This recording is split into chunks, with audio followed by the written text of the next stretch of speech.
Qu'on accueille immédiatement sur le plateau Madame Aberlinck, Frédéric Aberlinck-Bertozzi, ou Bertossi. Bertossi, oui. Bertossi, bonjour à vous. Bonjour.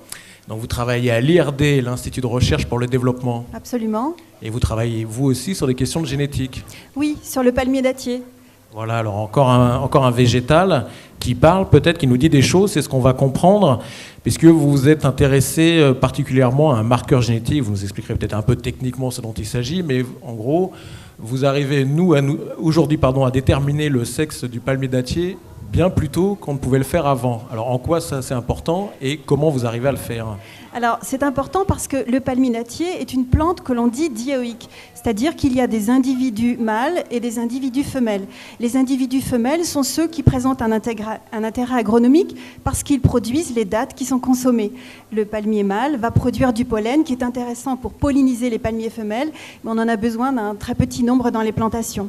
Donc aujourd'hui, pour connaître le sexe d'un plant, on est obligé d'attendre qu'il fleurisse et les premières floraisons interviennent généralement 6 à 8 ans après la plantation. Donc c'est très long et les phéniciculteurs, c'est-à-dire les cultivateurs de palmiers dattiers, sont obligés d'arracher des plants qui font plusieurs mètres de diamètre et d'envergure. Et on n'en fait rien, en fait, ces plants-là ? Les palmiers mâles, on va les enlever. On ne va conserver que les palmiers femelles. Et donc en gros, dans une plantation, il faut garder donc quelques mâles reproducteurs. Absolument. Et surtout donc privilégier tous ces pieds femelles qui vont donner des dattes. Oui. Donc c'est-à-dire qu'aujourd'hui, vous êtes capable de déterminer le sexe donc beaucoup plus tôt. Voilà, donc en fait, quand on sème une graine, on est capable, à partir du moment où on a obtenu quelques feuilles, d'extraire l'ADN et d'utiliser les marqueurs moléculaires du sexe pour pouvoir déterminer si c'est un palmier mâle ou un palmier femelle. Donc, 6 mois à peu près après la plantation, on est capable de déterminer le sexe. Donc évidemment, 6 mois, l'arbre est tout petit. Tout petit, oui, c'est une petite plante qui possède 2 ou 3 feuilles uniquement. D'accord, donc beaucoup moins de pertes. Absolument. Une économie au niveau du temps et au niveau des surfaces, enfin un gain très important pour les planteurs. D'accord. Donc il s'agit d'un marqueur génétique pour déterminer ce sexe du palmier dattier. Alors qu'est-ce que c'est un marqueur génétique ? Comment on l'utilise ? Alors déjà, comment on l'a trouvé ? Le génome du palmier dattier a été publié par une équipe du Qatar en 2011 et on a pu investiguer dans ce génome et identifier des séquences qui sont liées au sexe. Donc les marqueurs moléculaires sur lesquels on a travaillé, ce sont des marqueurs de type microsatellite qui possèdent des répétitions de nucléotides et qui présentent donc un grand polymorphisme. Et nous, on a trouvé 3 marqueurs liés au sexe qui présentent des allèles caractéristiques des plants mâles et qui ne sont pas présents chez les plants femelles. Alors un allèle ? Un allèle, c'est une forme du gène. Voilà.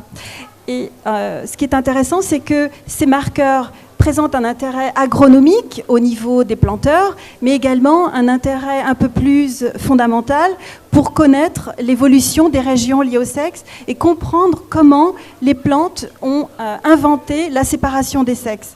Et on a pu montrer comme ça que le palmier dattier, on a pu confirmer et apporter des preuves génétiques que le palmier dattier possède un système chromosomique de type XY, comme chez l'humain en fait.